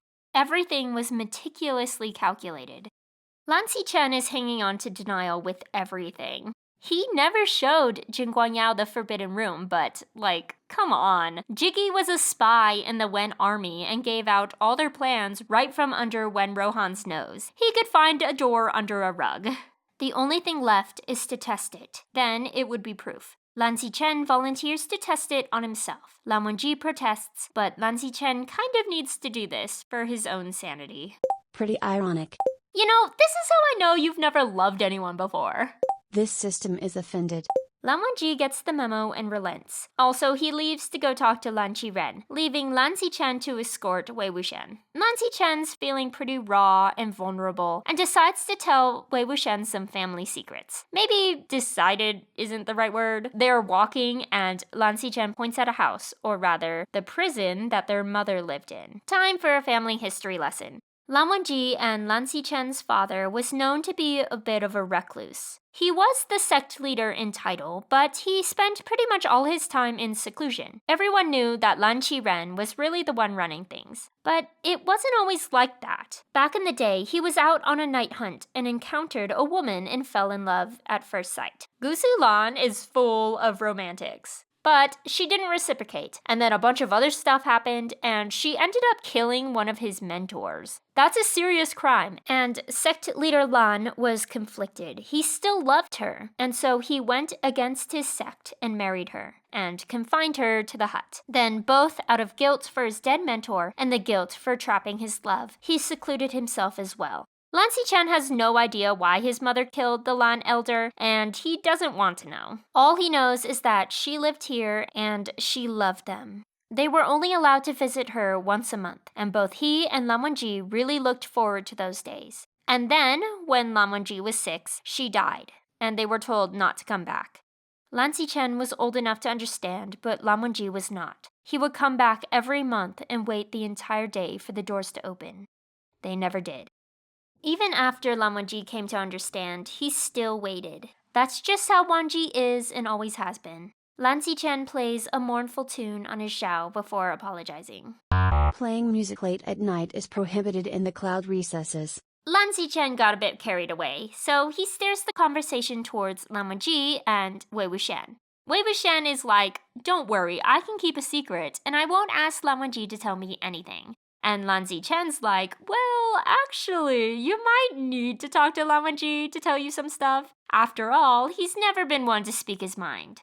You know, just sneaking a bit of wingmanning in for his poor repressed baby brother. And that's when Lan Wangji finds them. He's holding 2 jugs of Emperor's Smile for Wei Wuxian. Lan Zichen leaves them with a cryptic little line, "Be careful not to end up as you did back then," towards Lan Wangji. I won't spoil it, but it's a little teaser for the +1 drunk scene. We'll get to that in Volume 5. Wei Wuxian follows Lan Wangji back to the Jingshi. 2 things happen. First, Lan Wangji pulls out a book to read, and Wei Wuxian sees that the bookmark is a pressed peony. We'll get to see the significance of that flower later in this volume. The second is that Wei Wuxian takes a drink of the Emperor's Smile Lan Wangji gave him and nearly spits it out. So, back when Lan Wangji first brought Mo Zhuanyu here, Wei Wuxian found the stash and drank some. Then, I don't think I mentioned it in my Volume 1 ep, but he wanted to prank Lan Wangji. He didn't know at the time that Lan Wangji wasn't gonna drink it. After Wei Wuxian had finished the jars, he had refilled them with water. And now, Lan Wangji just happened to hand him the jars full of water. Wei Wuxian pranked himself. But he doesn't want to say anything, so he doesn't, and eventually falls asleep. Lan Wangji wakes him up in the morning. Someone has broken into the cloud recesses. Don't worry, it's nothing nefarious. Not really. Jing Guangyao is meeting with Lan Zichen. Years, probably decades ago, Lan Zichen gave Jing Guangyao a jade token to come and go from the cloud recesses as he pleased. But due to recent revelations, that privilege had been revoked. Jing Guangyao's token wouldn't let him pass through the barrier. Jing Guangyao got in anyways and came straight to Lan Zichen. They're having a quiet, guilt-ridden interaction where Jing Guangyao is trying to give the token back. If he's no longer welcome here, then he feels like he should give it back. Lan Zichen just sits there feeling terrible. But Jing Guangyao's not just here to hurt Lan Zichen's feelings. He came for a reason. Wei Wuxian, who had been exposed as possessing Mo Zhuanyu, was still at large. Jing Guangyao assures Lan Zichen that no one is blaming Lan Wangji. The Yiling patriarch has always been tricky, so Lan Wangji was probably bewitched or something. But just to be safe, Jing Guangyao has brought some trusted people to help them search. It would be truly terrible if the Yiling patriarch was sneaking around in cloud recesses. Also, there's some other news. Reports from all over have noticed more activity from fierce corpses, and these reports increase the closer you get to the burial mounds. It has to be Wei Wuxian, right? He must be planning something. Wei Wuxian and Lan Wangji have snuck in at this point and are listening in. Lan Zichen knows it too. And, you know, I'd be surprised if Jing Guangyao didn't know. Oh well. Once Jing Guangyao leaves, they come up with a plan. Lan Zichen will stay close to Jing Guangyao, and Lan Wangji and Wei Wuxian will head straight for the burial mounds. It may not be Wei Wuxian behind it, but something is definitely going on. They'll meet back up when they can. It's time to hit the road again, and you know what that means? We gotta get our trusty steed. Little Apple has been chilling in the bunny fields. Okay, hold on a second. Side note?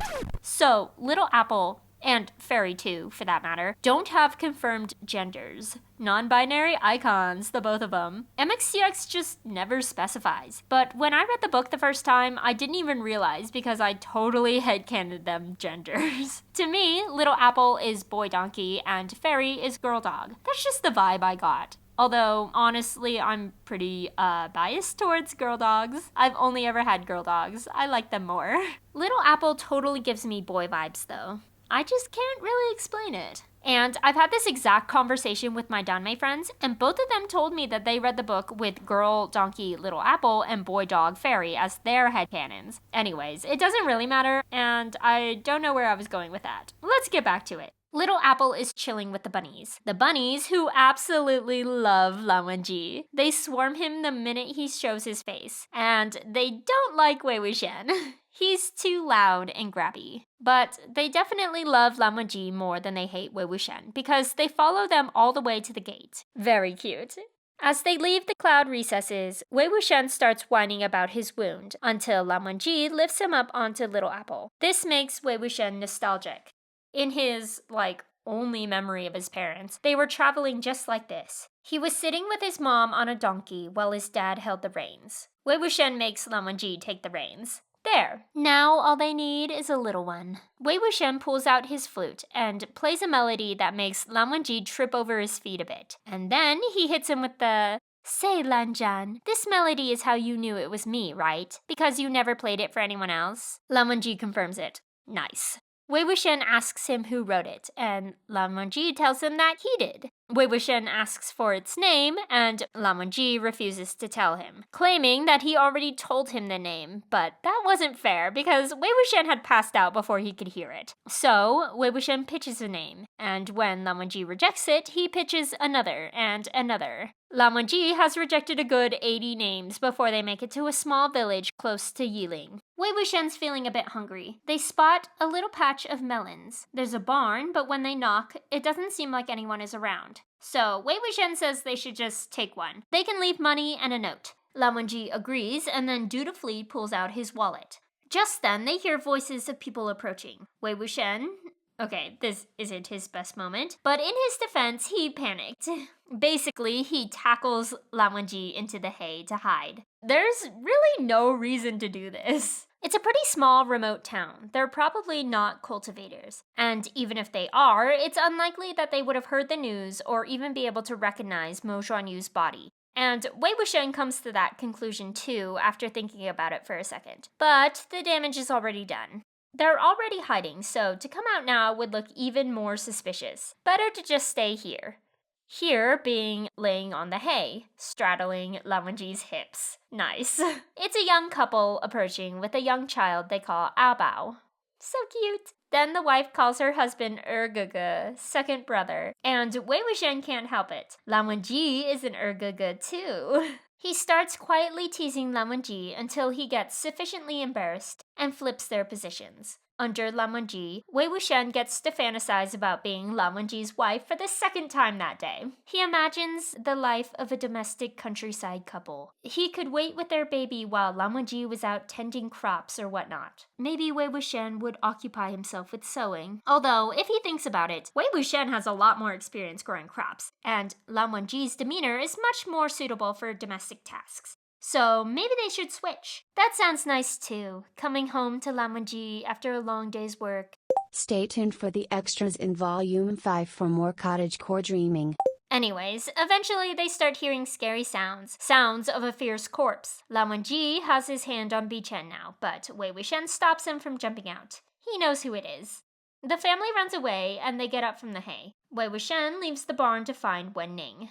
Wen Ning had been subtly following them since Carp Tower. Right now, he has a bunch of sticks in his hair from the bushes he was hiding in. He saw them go into the barn and not come out for a really long time. That's why he scared the couple away. Okay, maybe Wen Ning hasn't been following them in the traditional sense. Once he knew they were headed over to the burial mounds, he had been going ahead of them to take out all the fierce corpses along the way. And there had been a lot. Whatever Jin Guangyao was planning involved raising a ton of corpses. Wen Ning had been taking them out and reburying them. But they just kept coming. Case in point, a crowd of them are stumbling towards the group right now. Lan Wangji and Wen Ning make quick work of them and start to bury them. Wen Ning is really fast at digging graves. He's been getting a lot of practice in, and Lan Wangji doesn't need help either. Wei Wuxian is so happy to not do anything. He uses Suibian to slice up a melon to eat. Well, he asks Lan Wangji for something sharp, and Lan Wangji pulls out Suibian. Wei Wuxian forgot it at Cloud Recesses. Oops. Okay, just real quick, I gotta gush about Wen Ning for a bit. He's just so earnest and adorable, and it makes me love him so much. He's Gap Moe King. The Untamed does a great job with his character. His actor Yu Bin plays him so well. He's polite and tries his hardest to be helpful, and then when he does lose control and go full ghost general, it's off-putting. It's also hilarious that Yu Bin is like the opposite. The man is so unserious, it's amazing. Some of the clips he's posted on Douyin are so unhinged, I love it. It's a stark contrast from Wang Zouchen, who plays Zheng Cheng. He also does a fantastic job in the show. Fully does Zheng Cheng justice, but he is so the opposite of his character in real life. Most of the clips I've seen from his social media are videos of him wishing his followers good mornings, or clips of him singing musical theater covers. It's so incredibly wholesome. Okay, maybe I'm just gushing about the Untamed cast now, but honestly, yeah. If y'all ever want to feel a bit parasocial and maybe understand better how AO3 got banned in China, look up behind-the-scenes content for the Untamed. There's a lot of it, and girlies who get it, get it. Okay, back to regularly scheduled programming.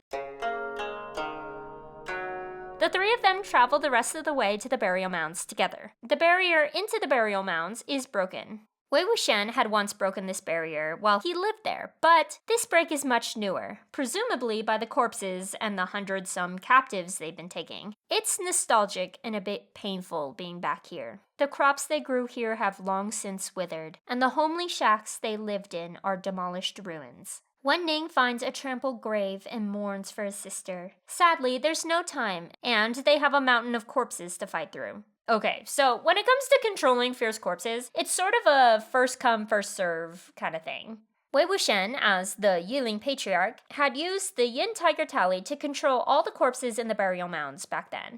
So now, even though the Yin Tiger Tally has changed hands, these corpses still only follow his orders, which is why Jing Guangyao, presumably, used the Yin Tiger Tally to draw fresh waves of corpses here to do his bidding.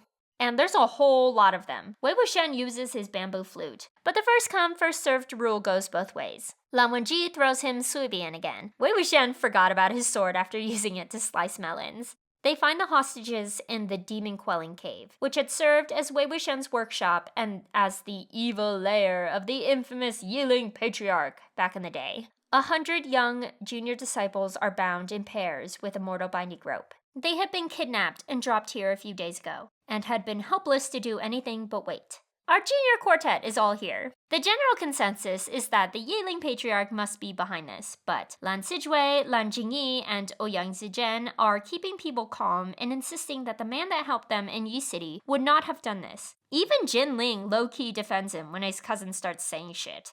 Poor Jin Ling. He really does feel bad about stabbing him. Wei Wuxian makes a very dramatic entrance, throwing the doors open with the ghost general at his side. A lot of kids scream. 4, in particular, scream in joy. Rescue is here. And then Han Guanjun is there and reassures the rest. I mean, there are definitely a few who heard the rumors about the great Han Guanjun falling from grace and selling out to the Yiling Patriarch, but there's no way any of them have the nerve to say it to his face, especially when he's untying them.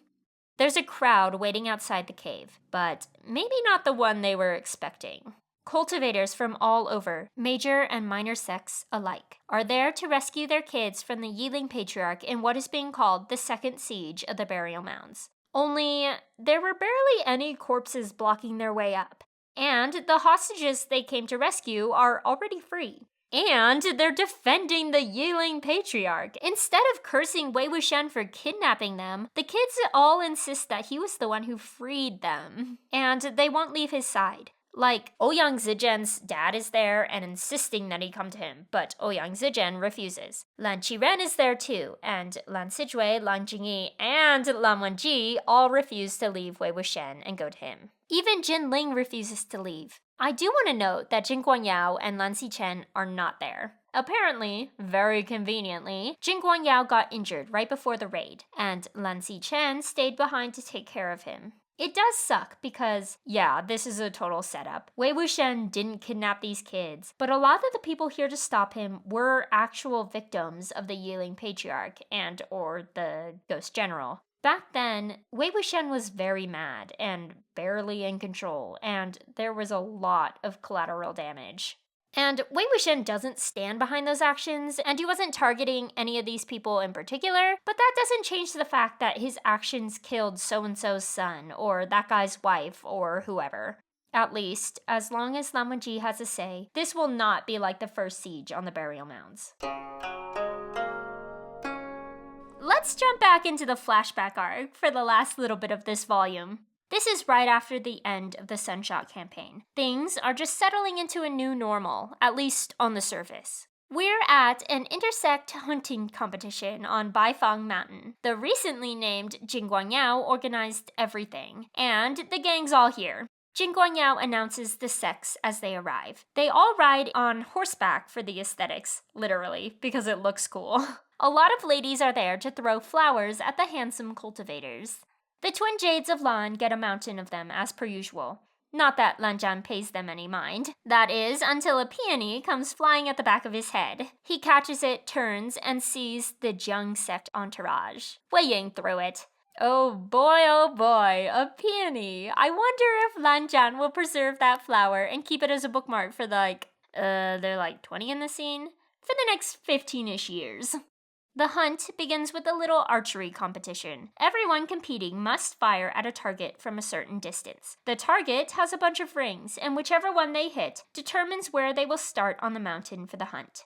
A section of Baifan Mountain has been sectioned off and filled with resentful ghosts, fierce corpses, and Yao beasts. Once they enter, they compete as a sect. Each sect will have a camp for them to bring captured/defeated foes back to, and they will be tallied up for the final score. Jin Zishuan is there and scores a bullseye in the qualifier. The Jin sect is hosting, so there's a sea of yellow robes cheering him on. Wei Ying has made it his mission to humble the peacock and steps up next. He asks Lan Zhan for his forehead ribbon for his plan. Lan Zhan declines, of course. Lan Zichen actually tries to explain the ribbon's significance here, but literally no one is listening. Sorry, Urga. Wei Ying has a black ribbon he can use instead. He ties it around his eyes as a blindfold and does a little spin and hits a bullseye of his own. Someone dares him to do the whole competition with the blindfold on, and Wei Ying's like, bet. Okay, so this next part is why the Baifan Mountain Hunt is so iconic. Warning, it's a bit dubcon. Wei Ying strolls around until he finds a nice tree to lounge on. He pulls out his flute to play a bit.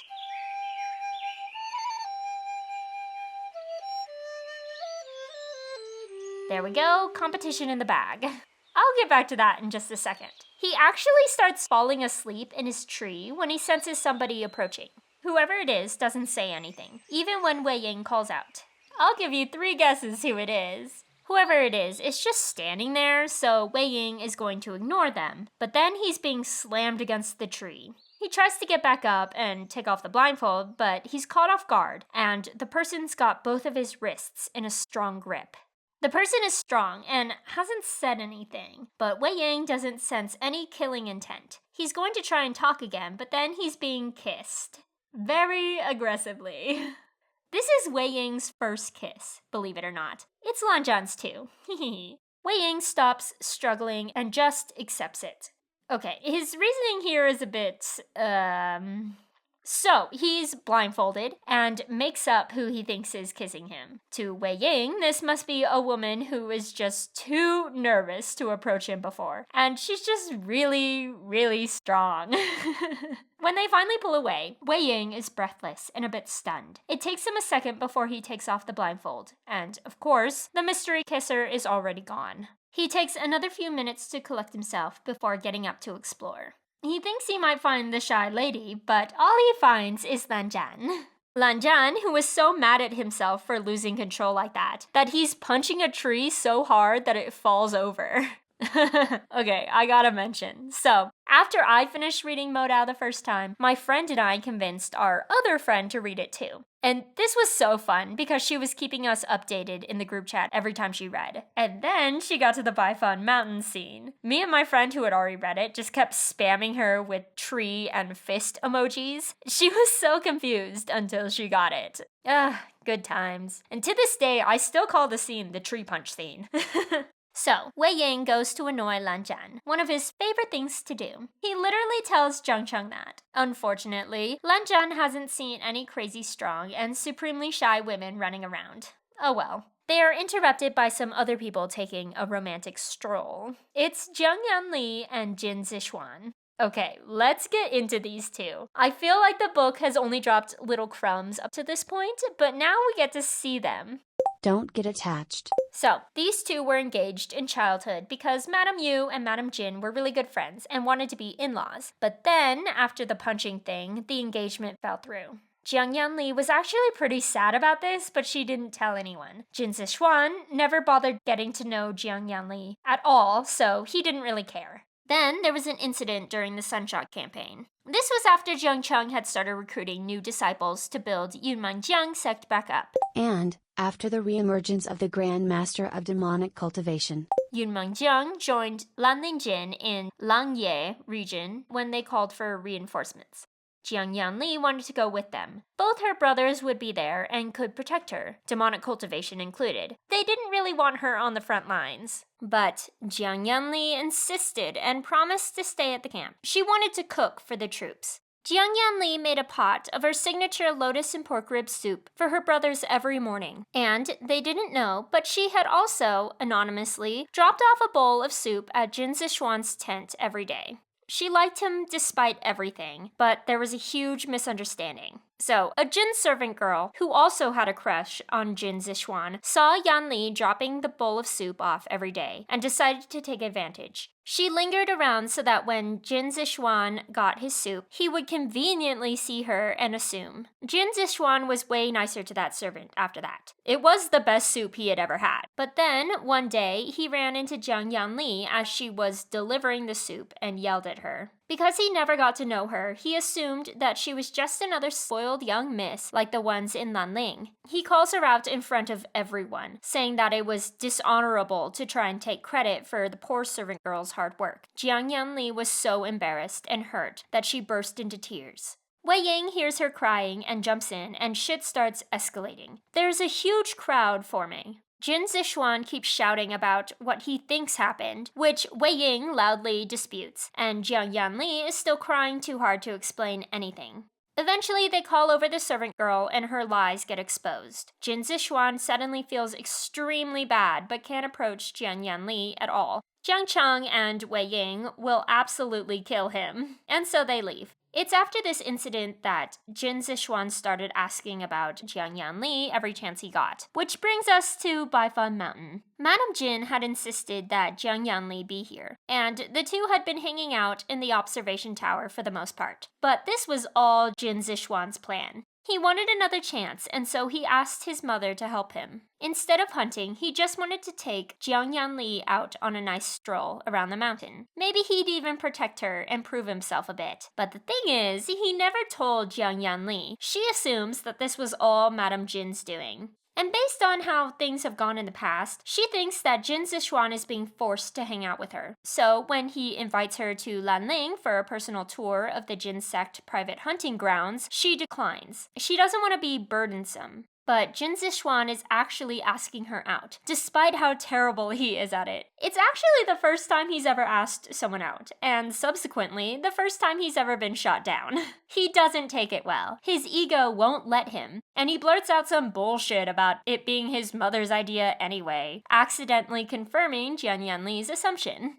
He raises his voice, which draws Wei Ying and Lan Zhan out of the bushes they were hiding in. And now these two are arguing again. Jin Zixuan actually swings at him. Once again, Wei Ying isn't carrying his sword, but Lan Zhan blocks it for him. They're drawing a crowd again, and in the crowd is Jin Zixuan's cousin, Jin Zixun. He starts making this into a mob against Wei Ying. So, when Wei Ying was playing the flute earlier, before the tree punch, he was using demonic cultivation. All of the ghosts and corpses in the competition zone walked themselves into the Yingmengjiang camp and flung themselves into traps. That accounted for a third of the prey on the mountain, leaving only the Yao beasts for everyone else to compete for. And Niamingzhui had already taken out half of the Yao beasts, but no one wants to bring that up. People are saying that Wei Ying is cheating with underhanded methods, and Wei Ying is yelling back. The crowd is getting bigger, and even Madame Jin is there. Eventually, Jiang Yanli steps in. She apologizes on behalf of her brother, saying that no one knew how he was going to compete. But then she turns it on Jin Zixun. She points out that there is not, and has never been, a rule against hunting too much, and that there's no point in complaining about someone else's hunting prey that you wouldn't have been able to catch anyways. She rips him apart so politely and with such airtight logic that Jin Zixun eventually storms off and drops from the competition entirely. The fight's over. Jin Zixuan offers to escort Jiang Yanli back to the observation tower, but she refuses. Both her and Wei Ying insist that Wei Ying walk her back. It's while she's leaving this time that Jin Zixuan panics. In front of the entire crowd, he yells out to Yanli that all of this, inviting her here, taking her on a walk, all of this was his idea so that he could spend time with her. Everyone is shocked. When Jin Zixuan realizes how many people heard his confession, he runs away, and Jiang Yanli is left with a lot to think about. Poor Zhang Chang saw the commotion and started to make his way there, but only got there after everyone had already left. 2 months after the hunt on Baifang Mountain, Lan Jian travels to Yumeng. He's here to find Wei Ying. Wei Ying spots him first. He's hanging out with some random girls and sends them to throw flowers at Lan Jian. But Lan Jian won't let himself get distracted. During that last fight with Jin Zixuan, Wei Ying was too angry, too quick to violence, and it worried him. The aggression was a clear sign that demonic cultivation was damaging his primordial spirit. He asks him again to come back to Gusu with him, and Wei Ying refuses. Wei Ying still thinks that Lan Jian's only intention is to lock up the bastard doing things a little differently. No thank you. He leaves him and goes back to Lotus Pier for some more lotus and pork rib soup. And then we get a flashback to the first time Wei Ying ever had the soup. It was right after Wei Ying was first adopted by the Zhengs. He and Zheng Cheng got off on a bad foot. They were only 10, and Zheng Fengmian gave away all of Zheng Cheng's puppies so that Wei Ying wouldn't be scared. Zheng Fengmian saw the awkwardness between them and tried to solve it by suggesting that Wei Ying stay in Zheng Cheng's room. His logic was that the forced proximity would force the boys to get along better. And it does eventually work. Zheng Cheng was upset about the dogs because he's so lonely. And at least with Wei Ying, he had a chance to make a real friend, so he agreed. The problem happened because of Zheng Fengmian. When Zheng Cheng said Wei Ying could stay with him, he's so happy that he picks up Wei Ying and swings him around. Zheng Cheng's 10 years old, but can count all the times he can remember his father holding him on one hand. Seeing how easily his father picked up this random new kid hurts his feelings a lot. That night, he threw Wei Ying a blanket and pillow and locked him out. He said that he'll call for the dogs if Wei Ying tried to sleep in his room. Wei Ying took the offerings and left. He was way too scared to call Zheng Cheng's bluff. He was so scared that he abandoned the bedding and climbed up a tree. Zheng Cheng felt bad about it as soon as it happened. After he cooled down a bit, he opened the door to let Wei Ying in, but he was gone somewhere, and the bedding was on the floor. He brought it back in and then went to find Zheng Yanli. Zheng Cheng wanted to find Wei Ying, but he was afraid that his parents would be really mad and didn't want to tell them. Zheng Yanli, who was 12 at the time, told Zheng Cheng to wait for her, and then she went to go find Wei Ying. And she did. He was in a tree and didn't want to come down because he was afraid dogs would be there. She reassured him, but he still didn't come down. Eventually, his arms got too tired and he fell out of the tree. Wei Ying's leg is a bit twisted, but nothing's broken. She carried him on her back. On the way back to the room, they heard crying. Zheng Cheng had gotten worried and tried to look too, but he fell in a ditch. So now, Zheng Yanli has to carry both her little brothers. Damn girl, you're stronger than I am. Zheng Cheng apologized for kicking him out, and Wei Ying forgave him. Wei Ying also promised that he'd make something up so that Zheng Cheng doesn't get in trouble. Zheng Yanli is so proud of her little brothers for making up that after she snagged a sect doctor, she goes to make them all a pot of lotus and pork rib soup. And because of that first time, Wei Ying will cherish that soup forever. Volume 3 ends with Wei Ying, now dubbed the Yiling Patriarch, chilling in Yiling, reminiscing about soup, when he spots someone he recognizes, and then it ends. Sorry, you won't get to know who that was until next time. What did y'all think? This one has a lot of ups and downs emotionally. Admittedly, it skews way down for sure, but don't worry, it gets worse. I like that we spent a lot of time with the Zhengs, which is fun. R.I.P. Lotus Pier. This system deems host comment insensitive. And we finally get to see the inklings of Jin Zixuan pulling his head out of his ass. Hooray! Okay, I know I give Jin Zixuan a lot of shit, but it's only because he deserves it. But really, he does win Jian Yanli over, and me too. That's important. Maybe even more so. Like, she's just marrying the guy, but I'm really judgy, especially towards straight guys. Who said that? Honestly, I love these two. Jin Zixuan is so dorky and awkward when he starts figuring it out, and I think it's really charming. And Jiang Yanli is a goddess who deserves to be worshipped. Hey, doesn't it really suck that we've known Jinling was an orphan since chapter 2 of volume 1? Cool. Oh my god.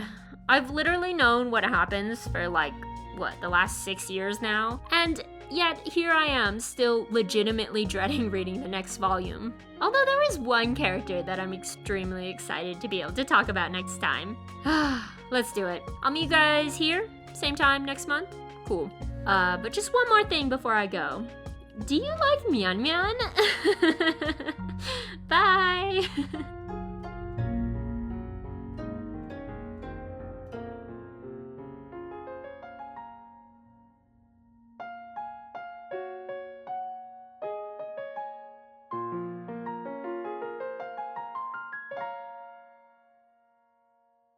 Okay, I'm not gonna make a Modao jukebox musical using only Taylor Swift songs. I'm not gonna do it. No, that's a right reserved only for my baby, my love, scum villain self-saving system. But, that being said... Oh, you know I have my Taylor song pick for Wang Xian. That's just... yeah. Anyways, so, Wang Xian, as a song, in my head, has to have a simple yet catchy melody. Something Wei Wuxian could remember for decades, even if he can't recall where he heard it. Also, it has to be super full of pining, which is not hard for Miss Queen Taylor Swift. And even though I'm not gonna make a Modao jukebox musical, I'd want my Wang Xian Taylor's version to fit into the context of the story. So, those are the parameters. What's my pick? Drumroll, please. How you get the girl?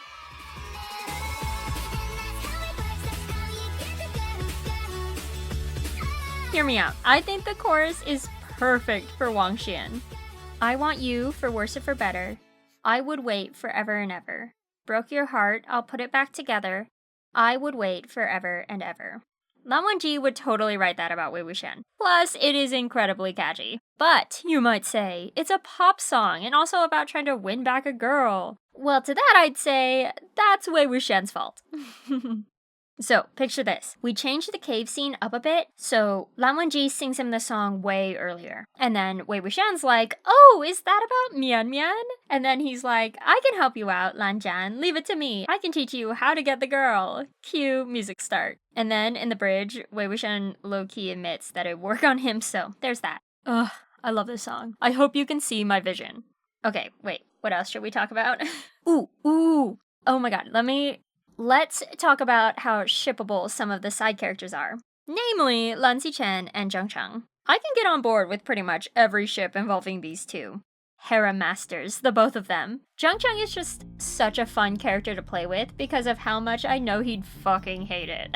A really popular ship is Zheng Cheng and Nia Huaisang. I know we haven't seen a ton of Huaisang outside the school arc yet, but he's a great character. And he and Zheng Cheng became pretty good friends in the Cloud Recesses. And then, while Wei Wuxian is dead, they were the two youngest sect leaders together. We mostly get to hear about Nia Huaisang relying on Lan Zichen and Jin Guangyao, but I refuse to believe he wouldn't also lean on his good friend Zheng Cheng. But there are so many other ships too. I've seen him shipped with pretty much every other sect leader. Also Wen Ning, and Lan Jingyi, even Wei Wuxian, although personally I'm way too invested in their sibling relationship, but I'm a ship and let ship kind of girly, so. The Untamed ships Zheng Cheng really hard with Wen Qing, and it's pretty cute, honestly. Zheng Cheng is also fun to ship because of how much the other party would have to work for it. Canonically, Zheng Cheng was so difficult that he got blacklisted from all of the matchmakers, which is objectively hilarious. He has this list of requirements for a partner that sets his standards really high. Naturally beautiful, graceful, and obedient, hardworking and thrifty, coming from a respected family, cultivation level not too high, personality not too strong, not too talkative, voice not too loud, and most importantly, must treat Jinling nicely. My headcanon is that he has all these qualifiers that aren't super concrete as an excuse to dismiss everyone because he's ace and doesn't want to deal with a marriage that would require children. He is a sect leader after all, but someone does fit his requirements, and that's Lan Zichen. Except the one about cultivation level being too high, Lan Zichen is Zheng Cheng's perfect partner. Really, Lan Zichen is kind of everyone's type, except Wei Wuxian, because he's into that freak for freak thing. And if y'all think Lan Wangji isn't a freak, you are so wrong. Of all of MXTX's characters on the freak scale, I think Lan Wangji is the clear second place winner. He's the only one remotely close to Luo Binghe, in my opinion. Okay, this is my hot take. But if you took all the MXTX love interests, that being Luo Binghe, Lan Wangji, and Hua Cheng ends up looking extremely normal and well-adjusted by comparison. It's like, okay, say you have a bad boy competition, and here's Hua Cheng. He's got tattoos and wears leather and drives a motorcycle, and he told all the judges who weren't Shilian to off themselves. That's a bad boy. But then there's Lan Wangji, who didn't even show up, because on the way in, he ran into Wei Wuxian, and they've been papa-pieing ever since. And behind door number 3 is Luo Binghe on all fours, foaming at the mouth. What am I even talking about? Ugh, I think we can be done now. Okay, I'll see y'all next month.